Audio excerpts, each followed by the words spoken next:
Hello everyone, good morning, welcome back to my new vlog.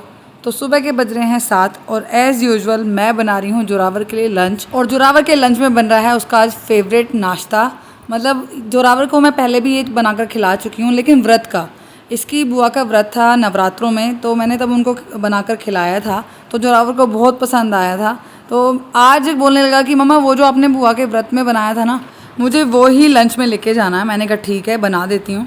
तो मैं बनाने वाली हूँ जोरावर के लिए आलू और साबूदाना के कटलेट। तो उसके लिए मैंने आलू उबाल लिए हैं और आलू को छील भी लिया है। साबूदाने को करीब मैंने सवा घंटे पहले भिगो कर रख दिया था। मैं आलू छील कर ना सारी तैयारी करने लगी ही थी कि इतने में जोरावर आ गया उठकर। इसकी ये आदत है कि जब जैसे ये सो के उठता है ना, तो मुझे ढूंढता है कि मैं कहाँ हूँ। अगर मैं रसोई में मिलती हूँ तो वहाँ पहुँच जाता है, मैं यहाँ पर गैस के पास बैठी हूँ तो वहाँ आ जाता है। तो थोड़ी देर मेरी गोदी में बैठेगा। अगर मैं इसके पास हूँ तो कोई बात नहीं है, मुझे ढूंढता नहीं है, ढूंढने की ज़रूरत नहीं पड़ती है। लेकिन जब मैं इसको कमरे में ना मिलूँ तो एकदम से बाहर ढूंढने लगता है। आंखें बंद करके सीधा आ गया मेरे पास और आते ही बैठ गया मेरी गोदी में। थोड़ी देर ऐसे ही बैठा रहता है और पूछ रहा है कि मम्मा आप क्या बना रही हो। मैंने कहा आपका फेवरेट नाश्ता बना रही हूँ। तो बहुत ज़्यादा खुश हो गया ये सुनकर कि आज इसका फेवरेट नाश्ता बन रहा है। तो बस अब करती हूँ मैं बनाने की तैयारी जोरावर के लिए लंच। तो सबसे पहले मैंने ले लिए हैं 5 आलू और उसके बाद डालूंगी मैं इसमें साबूदाना, जिसको मैंने सवा घंटे तक भिगो कर रखा है पानी में। अब अच्छे से वो मुलायम हो गया है। अभी डाल रही हूँ मैं इसमें 1 चम्मच चाट मसाला और थोड़ा सा नमक, स्वाद अनुसार डाला है, थोड़ी सी कसूरी मेथी, और अभी डाल रही हूँ मैं इसमें ओरिगेनो और चिली फ्लेक्स। इसके अलावा इसमें कुछ नहीं जाएगा। जब हम व्रत के लिए साबूदाना कटलेट बनाते हैं तो उसमें हरी मिर्च, हरा धनिया और सेंधा नमक वगैरह डलता है, उसके अलावा उसमें भी कुछ नहीं डलता है। लेकिन जोरावर के लिए बना रही हूँ तो इसलिए चिल्ली नहीं डाल रही हूँ, ग्रीन चिली बिल्कुल भी नहीं डाल रही हूँ, क्योंकि बच्चा है नहीं खा पाएगा। तो इसलिए बस थोड़ी सी ना चिली फ्लेक्स डाली है, और उसको चिली फ्लेक्स पसंद भी है क्योंकि उसको पिज़्ज़ा अच्छा लगता है। तो बस अच्छे से मैंने बना लिया है पूरा बैटर, अच्छे से मैश कर लिया है आलू और साबूदाने को, और इसके मैं लंबे लंबे से कटलेट बना दूँगी। वैसे तो मैं बोल रही थी कि जोरावर मैं सर्कल में बना देती हूँ, बोलने लगा कि नहीं मुझे टिक्की नहीं चाहिए, टिक्की जैसे नहीं चाहिए, मुझे ऐसे ही कटलेट खाने जैसे आपने पहले बनाए थे। मैंने कहा ठीक है, जैसा आप बोलो वैसा बना दूंगी। तो जब भी मैं ऐसा बोलती हूँ ना कि जैसा आप बोलो, तो मुझे बोलता जैसे मम्मा बोले वैसा करेंगे। तो ऐसे हम दोनों लगे रहते हैं। तो कुछ जोरावर ने बनवाए हैं, कुछ मैंने बनाए हैं। मतलब यहाँ इस थाली में ना आपको जो पतले पतले से दिख रहे होंगे ना, वो जोरावर सिंह ने खुद बनाए हैं कि मैं भी अपने लिए लंच खुद तैयार करके लेके जाऊँगा। मैंने कहा ठीक है। तो कुछ मैंने बनाए, कुछ जोरावर ने बनाए।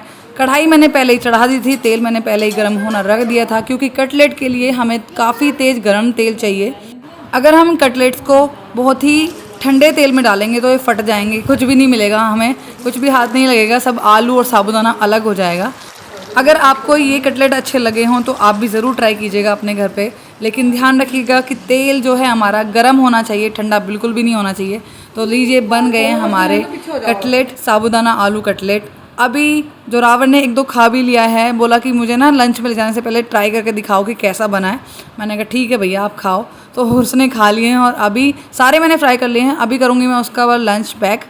तो आ गई हूँ किचन में, और जितने भी कटलेट बिल्कुल क्रंची क्रंची है ना, करारे करारे हैं, उनको ही मैं इसके लंच में पैक कर रही हूँ। क्योंकि कुछ टाइम बाद ना ये थोड़े मुलायम पड़ जाते हैं, क्योंकि आलू है साबूदाना है, तो थोड़े टाइम बाद मुलायम हो जाता है। तो इसलिए थोड़े क्रंची से ही उसके टिफ़िन में पैक कर दिए हैं। टाइम हो रहा है दोपहर के 12:15, और नहा तो मैं काफ़ी टाइम पहले ली थी, लेकिन बाल धुले हैं तो मैंने थोड़ा टाइम ना तौलिए में ही लपेट के रखे हुए थे, क्योंकि तौलिया लपेटने से ना बाल सूख जाते हैं जल्दी और आपके कपड़े भी गीले नहीं होते। तो इसलिए मैं थोड़ा टाइम ना तौलिया लपेट कर रखती हूँ। अभी ढूंढ रही हूँ मैं लिपस्टिक। मुझे अपनी एक फेवरेट लिपस्टिक नहीं मिल रही थी, जिसको मैं ढूंढ रही हूँ।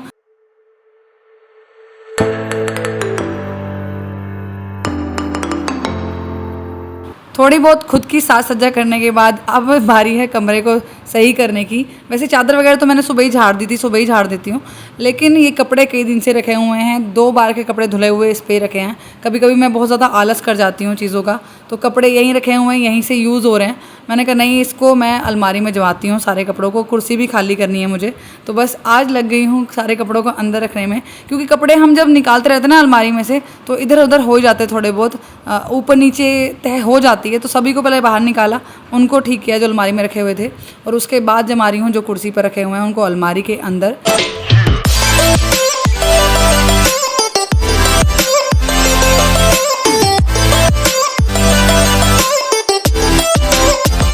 मेरा काम निपटा भी नहीं है कि इतने में आ गया जोरावर। उसके पापा ले आए उसको स्कूल से और आते ही मुझे बोल रहा है कि मम्मा आप कहीं जा रही हो क्या? मैंने कहा नहीं, कहीं नहीं जा रही हूँ।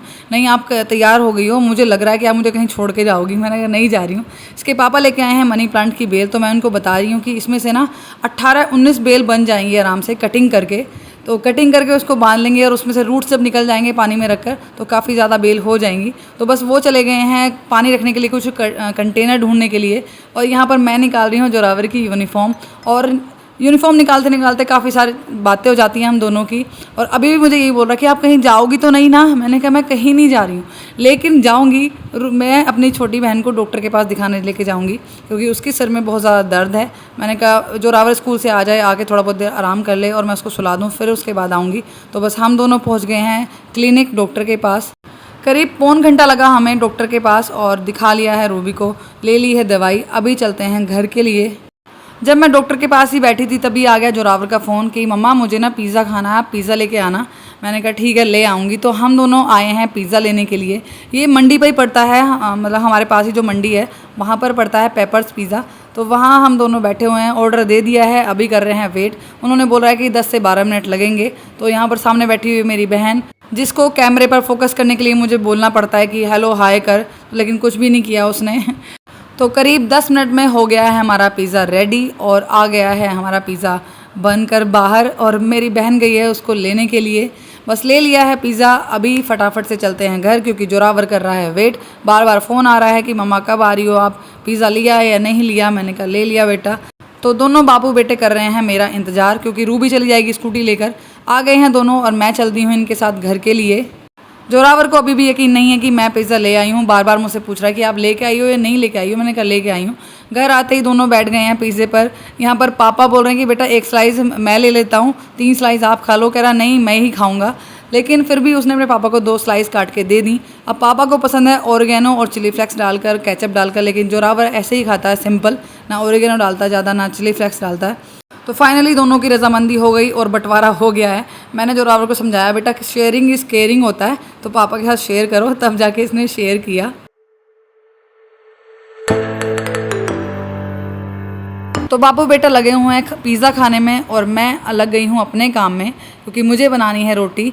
तो आटा सुधार लिया है, आटा सुधार कर अभी फटाफट से बनाऊँगी मैं रोटियाँ।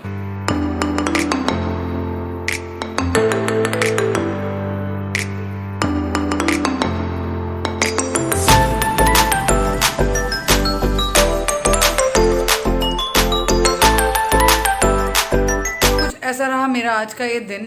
इस ब्लॉग को करूँ मैं यहीं पर एंड। मिलते हैं नेक्स्ट ब्लॉग में, तब तक अपना ख्याल रखिए, मुझे से सपोर्ट करते रहिए। वीडियो अच्छी लगी हो तो वीडियो को लाइक कीजिएगा, चैनल पर नए हो तो चैनल को सब्सक्राइब कीजिएगा। Thanks for watching my video.